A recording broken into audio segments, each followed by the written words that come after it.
Estou de volta para mais uma aula de geografia dentro deste vestibular. Hoje estou em pé. Resolvi fazer algo diferente para vocês, super diferente, né? Super aleatório.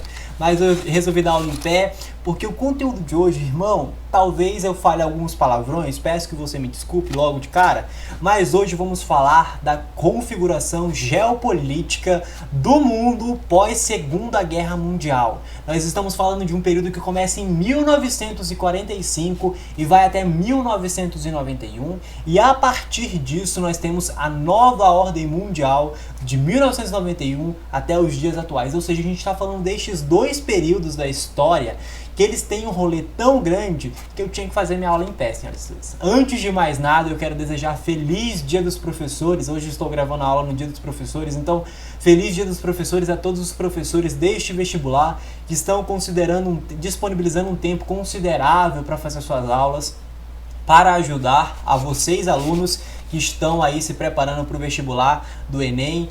Parabéns, feliz Dia dos Professores a todos os professores do estado de Rondônia, do Brasil como um todo, aqueles que são alienados e não, mas enfim, vamos lá, vamos começar a aula de hoje, um conteúdo chamado Guerra Fria e a Nova Ordem Mundial. Nós estamos falando deste período muito importante, categoria 3,5, 4, a gente está aí entre 3 e 4 de categoria de importância, mas hoje eu vou falar para você o que você deve estudar de maneira dá mais atenção para o conteúdo, valeu?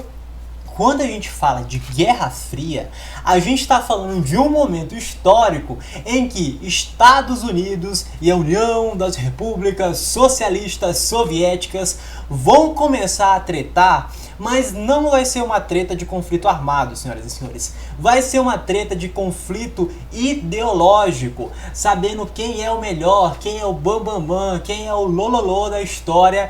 E é isso que a gente vai ver hoje. Para entender essa treta, a gente precisa observar o final da Segunda Guerra Mundial. A gente precisa entender que até o fim da Segunda Guerra Mundial, Estados Unidos e a União Soviética, ou a União das Repúblicas Socialistas Soviéticas, eram aliados e faziam parte de um grupo chamado de países aliados, junto com França e Inglaterra, que venceram os países do eixo, ou seja, eles saíram campeões.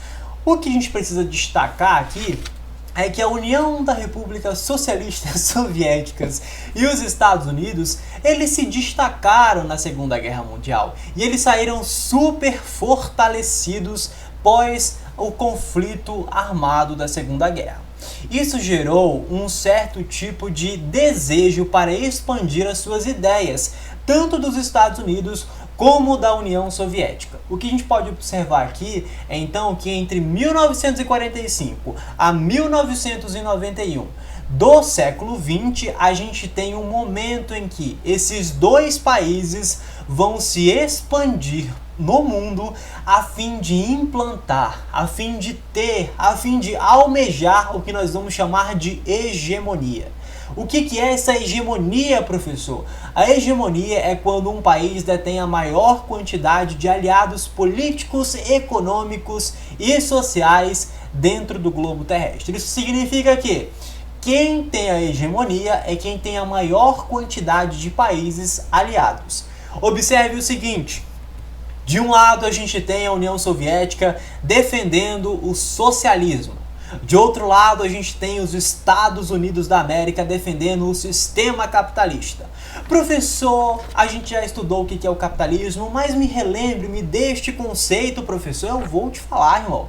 O sistema capitalista é um sistema econômico que visa o lucro e a acumulação de riquezas por meio das propriedades privadas dos meios de produção. Isso significa que dentro do sistema capitalista, todas as pessoas que detiverem um meio de produção, elas podem gerar um lucro e gerar acumulação de riquezas ao longo dos anos. É o contrário do sistema socialista, que é um sistema e é um conceito que a gente ainda não tinha observado dentro das nossas aulas de geografia. O socialismo é um sistema político e econômico que ele está fundamentado ou objetivado na igualdade. E essa igualdade ela é proveniente a partir da distribuição de renda. Isso significa que Dentro do sistema socialista ou dentro do socialismo, existe um processo igualitário de renda. A distribuição de todo o valor arrecadado, de toda a economia de determinado país, de determinada região, é dividido de maneira igual a todos os habitantes daquele país ou daquela região, que é diferente dos Estados Unidos, que é diferente do sistema capitalista. Dentro do sistema capitalista, todas as pessoas elas vão poder produzir o seu próprio dinheiro, e quanto mais dinheiro for produzido, quanto mais capital for produzido, mais rico essa pessoa será. Dentro do sistema socialista, a gente não tem essa classe, as classes sociais, as classes econômicas sociais.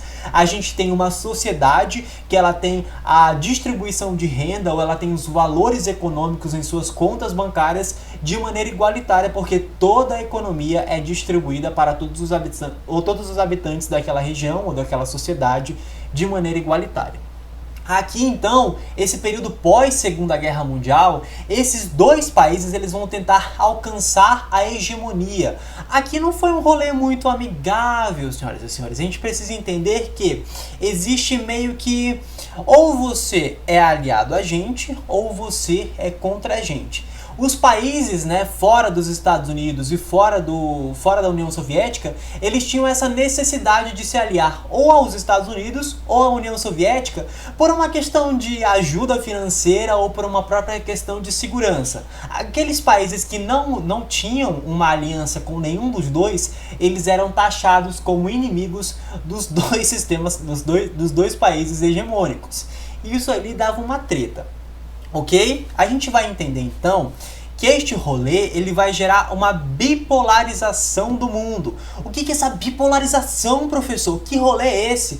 A gente vai falar de bipolarização quando a gente está falando que o mundo só existem dois sistemas hegemônicos, dois sistemas políticos, econômicos e ideológicos. Nenhum outro sistema aqui vai existir. A gente só tem um sistema socialista defendido pela União Soviética e a gente só tem um sistema capitalista defendido pelos Estados Unidos da América. Essa bipolarização ela é muito clara. Esses dois países que no passado eram amigos e no presente, ali, entre 1945 e 1991, oficialmente, eles começam a ser inimigos, eles vão criar estratégias e vão criar mecanismos, vão criar políticas para cada vez mais bipolarizar, duplicar os sistemas políticos e econômicos do mundo. Você quer um rolê muito forte sobre isso? Até 1945, os Estados Unidos eram vistos como o principal país bélico do mundo. Ou seja, os Estados Unidos ali, irmão, eram os bambambãs das bombas nucleares. Um grande exemplo disso são as bombas que os Estados Unidos atearam lá no Japão, em Hiroshima e Nagasaki. Sendo a bomba de Nagasaki uma demonstração clara que os Estados Unidos ali não estavam para brincadeira, que os Estados Unidos estavam produzindo armamento nuclear para aniquilar toda a face da Terra. A União Soviética, ela viu esse rolê e ela pensou bem assim, irmão, não. Parabéns, mas parece que o jogo vai virar. Em 1949, os Estados Unidos, a União Soviética vai começar a desenvolver o seu programa de bombas nucleares. Ou seja, a União Soviética começou a afrontar diretamente os Estados Unidos. A União Soviética pensa o seguinte, irmão, vocês estão produzindo bomba atômica? Parabéns, a gente está produzindo muito mais. Isso foi visto como uma afronta para os Estados Unidos, sabe? Como é que pode a União Soviética afrontar um país que é tão poderoso, que é tão massivo, que pode aniquilar a humanidade? Este é o primeiro momento que a gente tem da bipolarização. Quando a União Soviética, em 1949, vai começar a investir em armamento nuclear, em fortificar as suas armas bélicas, em investir cada vez mais em tecnologia para a guerra. Isto foi visto por maus olhos para os Estados Unidos. Ali então, entre 1945 e a partir de 1949, quando existe esses dois países desenvolvendo bombas nucleares, a população pensou, meu irmão, não vai dar certo. Este rolê aí dos dois estarem desenvolvendo bombas nucleares não é uma boa escolha. Não, a gente só tá esperando aqui a hora que nem nossa alma vai escapar se existir um conflito armado entre essas duas superpotências. Esse conflito, na real, nunca aconteceu. Estados Unidos e a União Soviética, eles nunca ficaram assim, cara a cara, e falaram, irmão, qual é a tua? Nunca teve esse conflito direto. Tá aí o nome, Guerra Fria. Guerra Fria porque só é uma guerra de conflito ideológico para saber qual sistema econômico se expande mais pelos outros países do globo terrestre. Aqui a gente está falando de uma guerra política e econômica, de qual é o sistema econômico, qual é o sistema político-social que mais se adequa para a sociedade, ou seja, quais são os países mais, qual é o sistema econômico, qual é o país hegemônico que vai ter a maior quantidade de aliados. Ou seja, a gente está falando que a União Soviética falava o seguinte, irmão, o meu sistema econômico, o meu sistema político, a minha distribuição de renda é melhor que a sua. E aí chega os Estados Unidos e fala assim, não, irmão, você tá ficando muito louco aí, tira isso da sua cabeça, porque na real o capitalismo é fodão. O capitalismo é o rolê do momento. Quando na verdade a gente tem a ausência desses conflitos bélicos. Por isso, Guerra Fria, ok? Essa bipolarização, ela vai continuar, irmão. Afinal, são 46 anos. São 46 anos de uma treta ideológica aí. Então, é muito tempo para desenvolver muita bipolarização no mundo. Observe o seguinte. Lá em 1945, existiu o fim da Segunda Guerra Mundial. Então, os Estados Unidos, com o objetivo cada vez mais de expandir o seu sistema econômico pela Europa, e principalmente pelo leste europeu, que eram ali os países que eram super aliados à União Soviética, ele pensou bem assim, gente, a gente vai criar um plano. Esse plano vai ser chamado de Plano Marshall. O Plano Marshall vai surgir ali depois de 1945 e ele vai ter o intuito de ser uma ajuda técnica e uma ajuda financeira aos países europeus que ficaram totalmente destruídos a partir da Segunda Guerra Mundial. Ou seja, o Plano Marshall, criado pelos Estados Unidos, é um plano de reconstrução, é um plano de auxílio técnico, de tecnologia, de técnicas de investimento e apoio financeiro a todos os países que tiveram uma destruição massiva por causa da Segunda Guerra Mundial.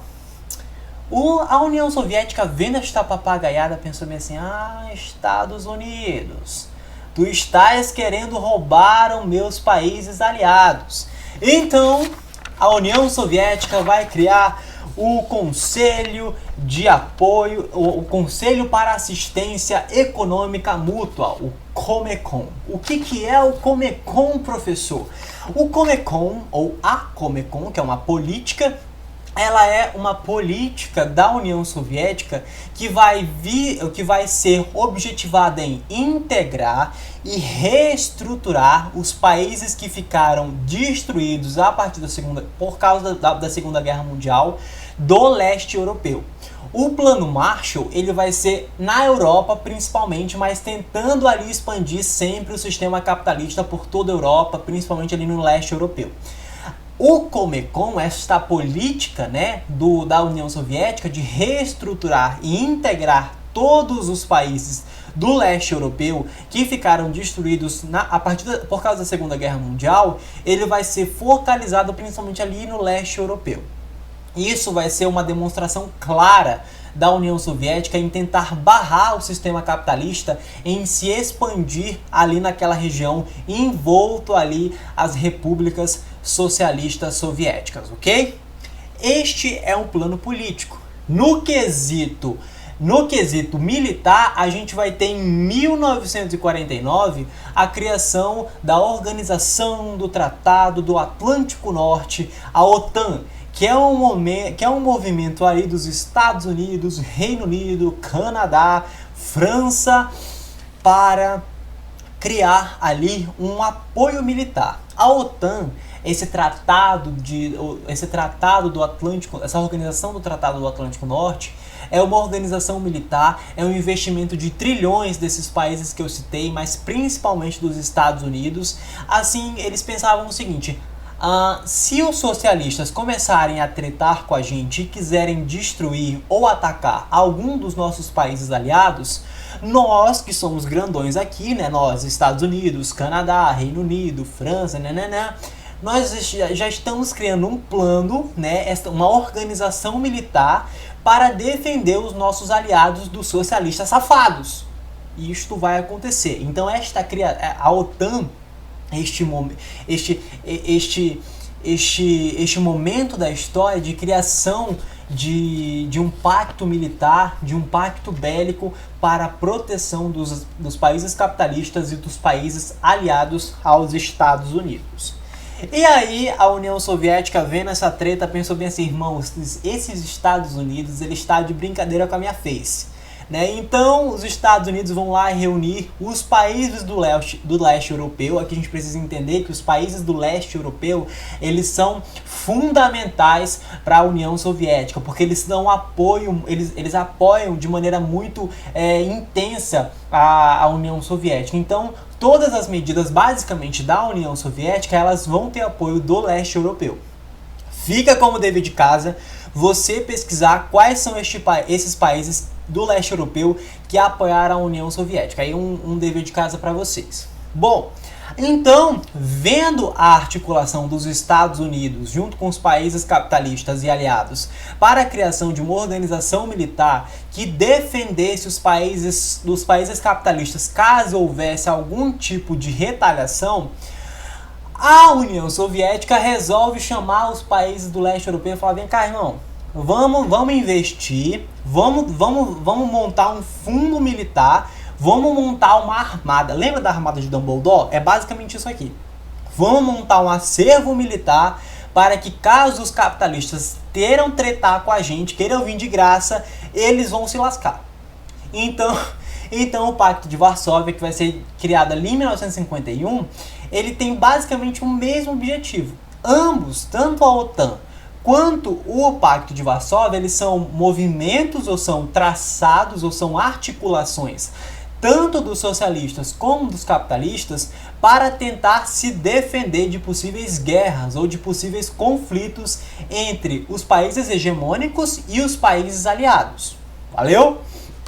E aí a gente precisa entender o seguinte: que para esses caras, tanto para os Estados Unidos como para a União Soviética, saber como que estava sendo este rolê, né, como que estava sendo desenvolvido cada vez mais, ou quais eram as medidas que esses dois países estavam tomando, eles precisaram criar organismos, ou precisar criar instituições que ajudassem nas investigações secretas. E aí a gente tem então a CIA, Central, eu não lembro agora, a Central de Agência, enfim, a CIA, e a gente tem também o Comitê de Segurança do Estado, a KGB. A CIA dos Estados Unidos e a KGB da União Soviética.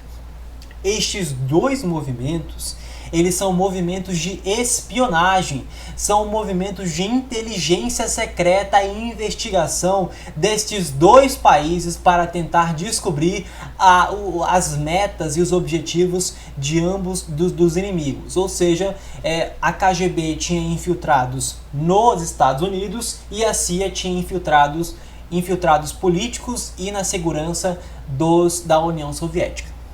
Estes momentos ou estes eventos que eu acabei de falar para vocês, eles são movimentos que bipolarizaram, que duplificaram, que deixaram o mundo somente em duas partes. Ou seja, ou você é capitalista ou você é socialista.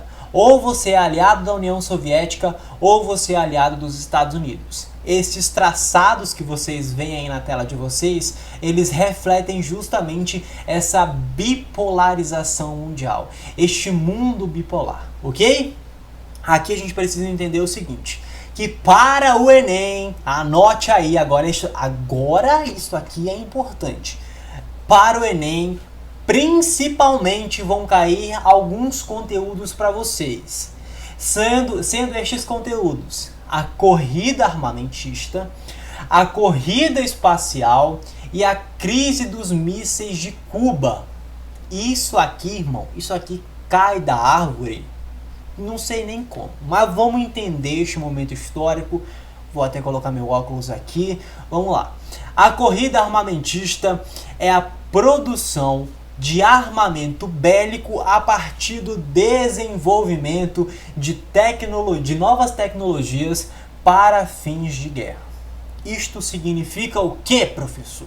Significa que estes dois países hegemônicos, eles vão começar a criar tecnologias de guerra, tecnologias que aumentem o seu poder bélico. Caso houvesse algum tipo de treta, caso houvesse algum tipo de guerra, todos esses dois países, junto com os seus países aliados, teriam força suficiente. Observe o seguinte: todos esses países, juntos com todos os seus armamentos bélicos, tinham força suficiente para aniquilar a humanidade caso houvesse algum tipo de guerra entre essas duas superpotências na época.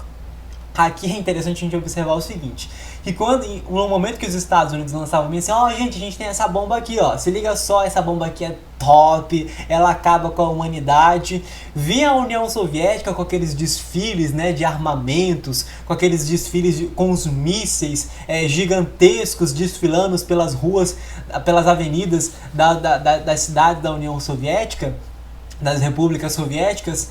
Era assim, uma treta, velho. Os caras mostravam, a gente tem esse daqui que pode acabar com a humanidade, né? Os Estados Unidos falavam. Aí vinha a União Soviética e falava assim, não, a gente criou essa bomba nuclear, irmão, aqui não escapa nem a alma do cidadão. Então a corrida armamentista é este movimento que os Estados Unidos e a União das Repúblicas Socialistas Soviéticas fazem em desenvolver tecnologias para aumentar a sua força de guerra. E aqui o objetivo é mostrar supremacia de guerra. Aqui é interessante observar o seguinte, que por mais que a sua economia ou por mais o número de aliados que você tenha, se você mostrar uma força de guerra tão grande, meu irmão, parabéns. O seu inimigo vai tremer na base. Então aqui era importante a gente desenvolver, era importante desenvolver tecnologias voltadas para a guerra.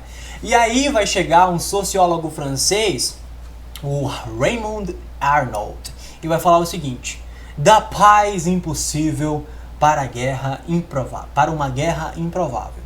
O que significa isso, professor? Significa o seguinte: da paz impossível significa que, irmão, a gente não vai parar de tretar. Estados Unidos olhava para a União Soviética e falava assim, eu só vou me render, irmão, caso tu fale bem assim, não aguento mais esta treta. Eu me rendo, não quero mais lutar.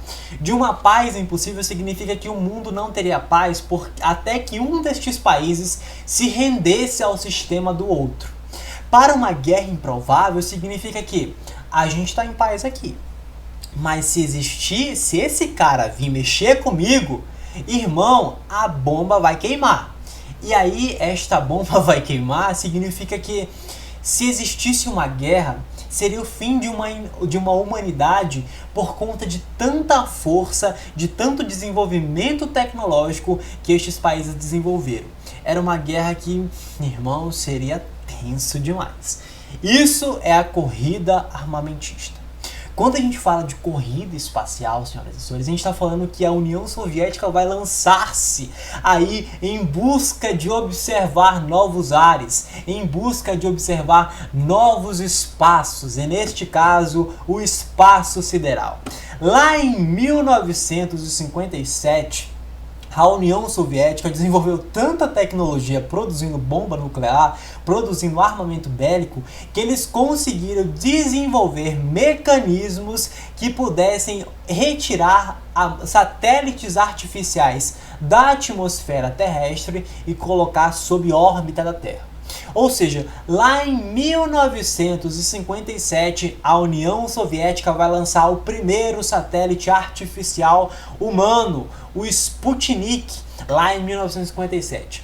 Não satisfeitos com isso, em 1960, 1958 e 1960, a gente vai ter o primeiro foguete tripulado por um ser vivo, que vai ser tripulado ali pela cadelinha, pela Laika, né? Pela cadelinha que a União Soviética manda para o espaço sideral.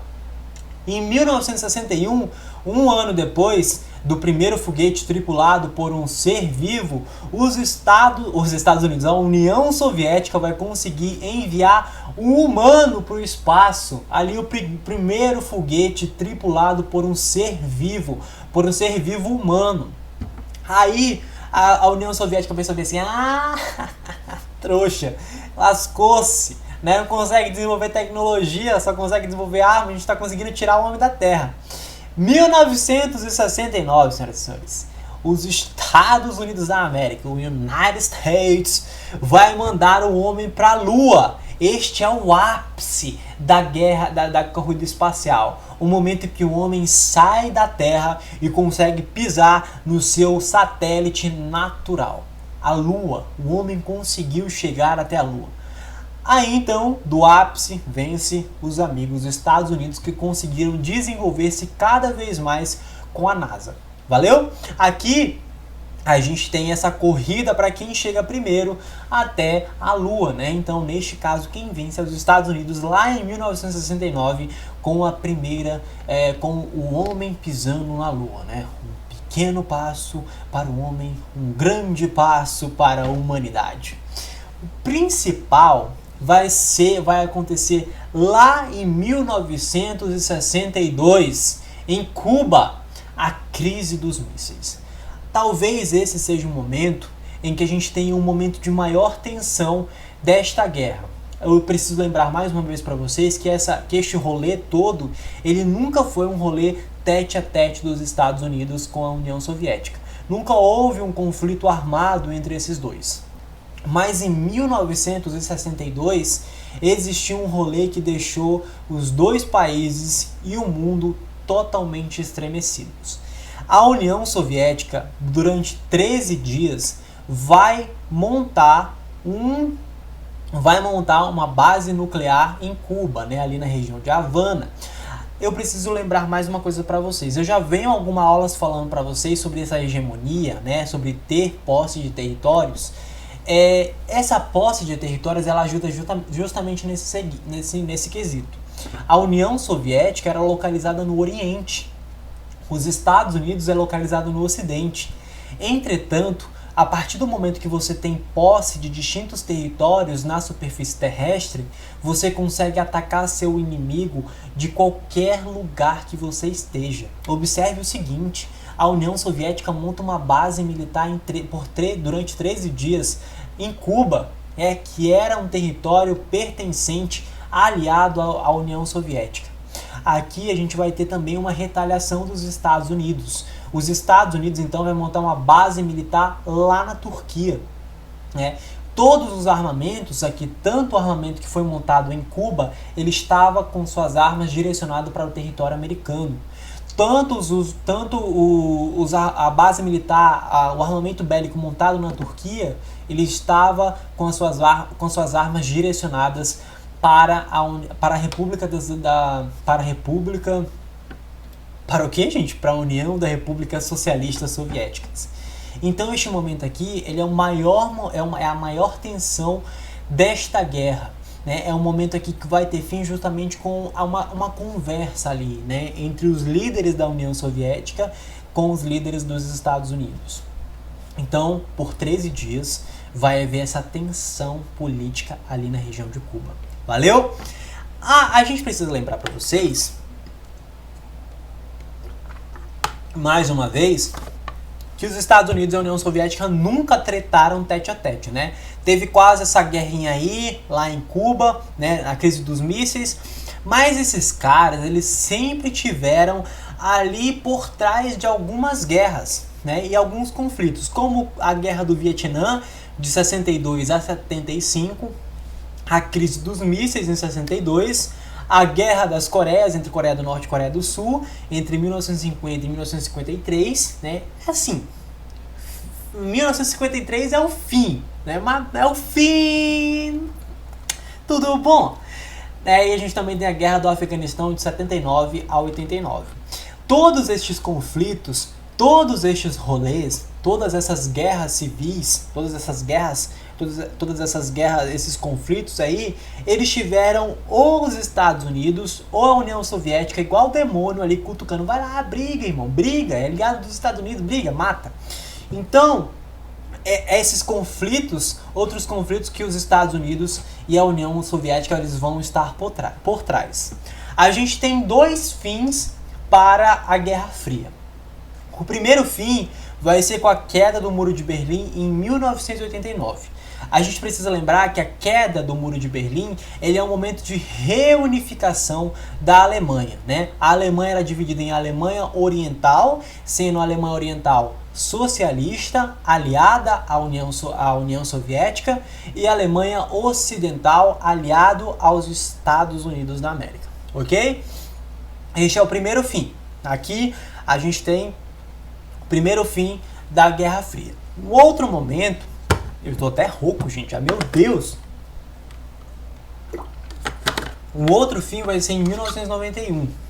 A partir de 1990, para vocês terem ideia, o socialismo começou a entrar em crise.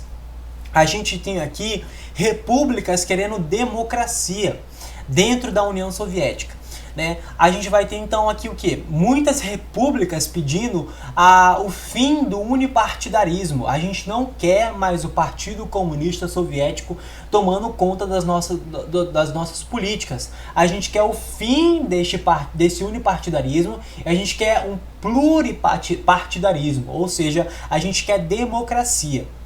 Para que existisse democracia, a gente tinha que ter a separação do Estado com o Partido Comunista Soviético na época. Aqui, lá em 1990, 15 repúblicas da União Soviética começaram a declarar independência. Os caras pensaram assim, irmão, chega, não dá pra mim, já deu, 46 anos, irmão. Então os caras começaram a ser independentes, criaram políticas, economias e sistemas próprios. A gente tem então o Gorbachev, né? Gastei meu russo aqui, tentando impor medidas, mas as repúblicas cada vez mais se tornando independentes. Então, em 1991, a gente tem a desestruturação da União Soviética, a desintegração da União da República Socialista Soviética e vamos ter a criação da Rússia, ok? Então, o fim oficial da Segunda Guerra Mundial, ele vai ser em 1991, com o fim do socialismo. E aí a gente tem o que? A caracterização. Os Estados Unidos da América se tornando campeões desta guerra. A partir daí, a gente tem uns conceitos interessantes a serem tratados. A gente tem uma coisa chamada Nova Ordem Mundial. Alguns autores vão colocar desde 1989. Outros autores vão colocar desde 1990 a 1991.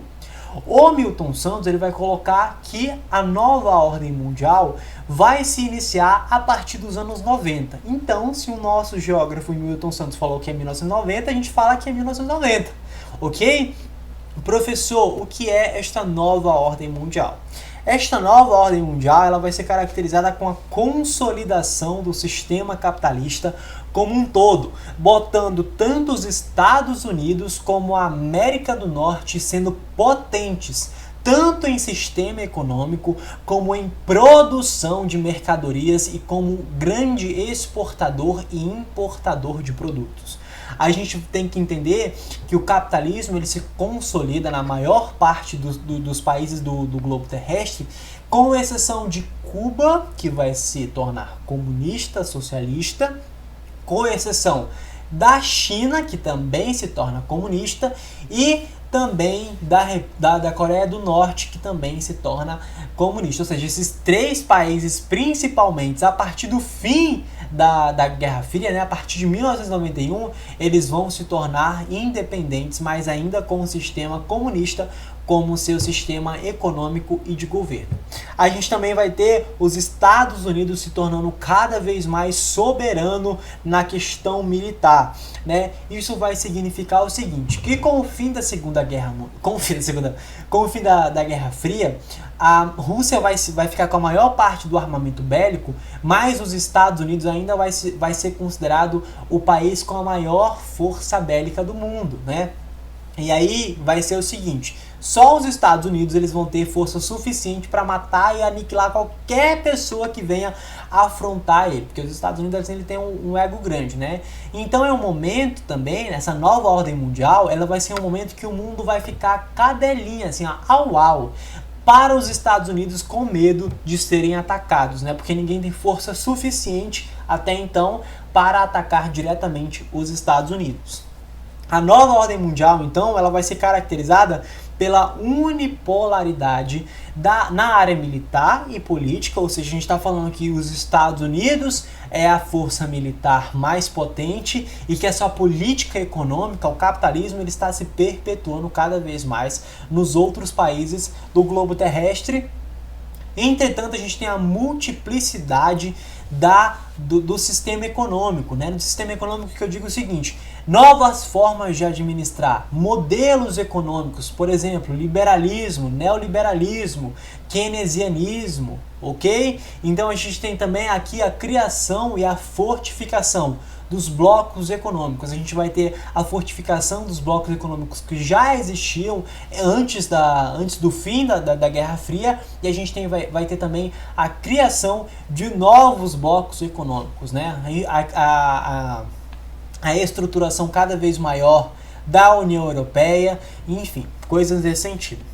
A nova ordem mundial também ela é caracterizada pelos Estados Unidos tentando buscar um novo inimigo. Sabe por quê?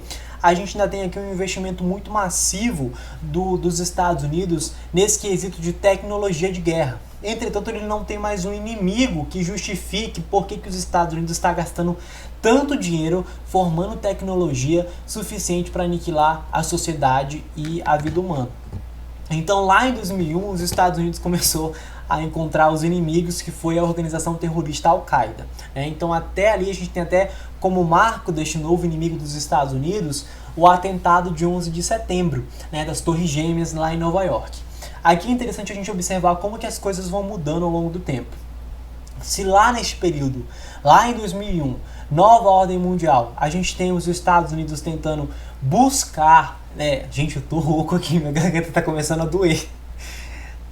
Mas se até lá 2001 a gente tem os Estados Unidos tentando buscar um novo inimigo para tretar ali por causa para justificar o investimento em tecnologia de guerra, a gente tem hoje em dia um novo inimigo dos Estados Unidos, que eu já venho falando isso para vocês há um tempo, que é a China, né? Este segundo inimigo dos Estados Unidos, ele vai ser por conta de armamento bélico, né? De afronte diretamente à integridade dos Estados Unidos, ao patriotismo que os Estados Unidos têm. Agora, né, na segunda década do século XXI, a gente tem um inimigo dos Estados Unidos que ele ameaça na economia. Né? Os Estados Unidos é o principal PIB do mundo, mas a gente tem um forte inimigo que é a China, tentando cada vez mais expandir os seus negócios, se tornando possivelmente daqui a uns anos, quem sabe, o principal PIB, Produto Interno Bruto do mundo, ou seja, um novo inimigo dos Estados Unidos, e aí já existem essas doutrinações ideológicas na sociedade como um todo. Essas mesmas doutrinas que foram criadas lá no passado. Vocês observem que a gente tem, por exemplo, a criação da OTAN, né, que é, gente, vamos combater os socialistas, pelo amor de Deus.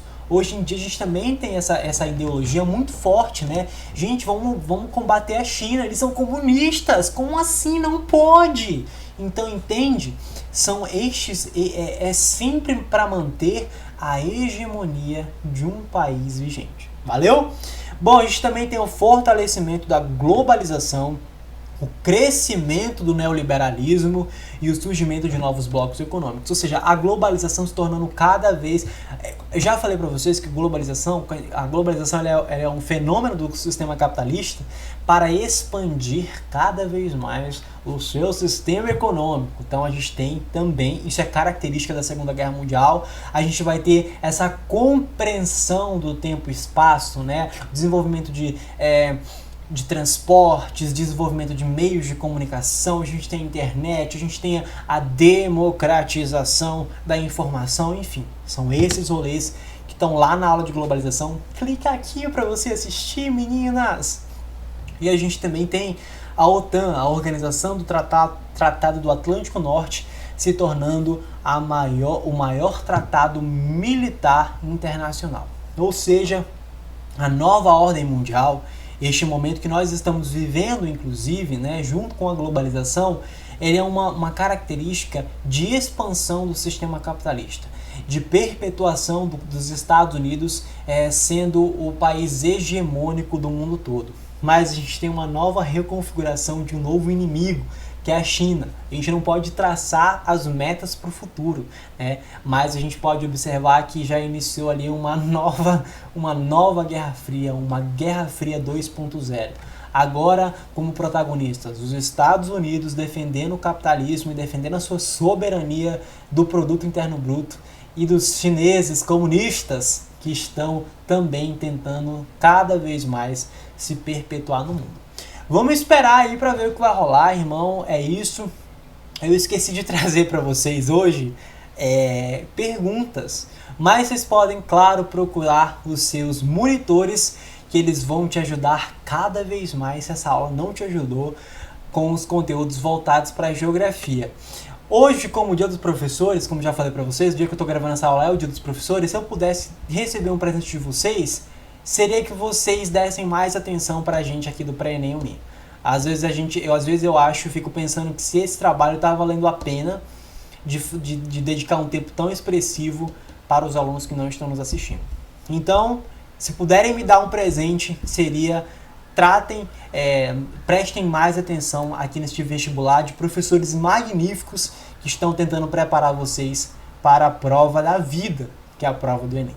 Obrigado por vocês estarem sempre aqui comigo. Eu não volto semana que vem, porque é a minha última aula hoje, mas volto aí no futuro para tratar de mais aulas de geografia. Espero que vocês estejam aprendendo alguma coisa comigo e até a próxima. Tchau!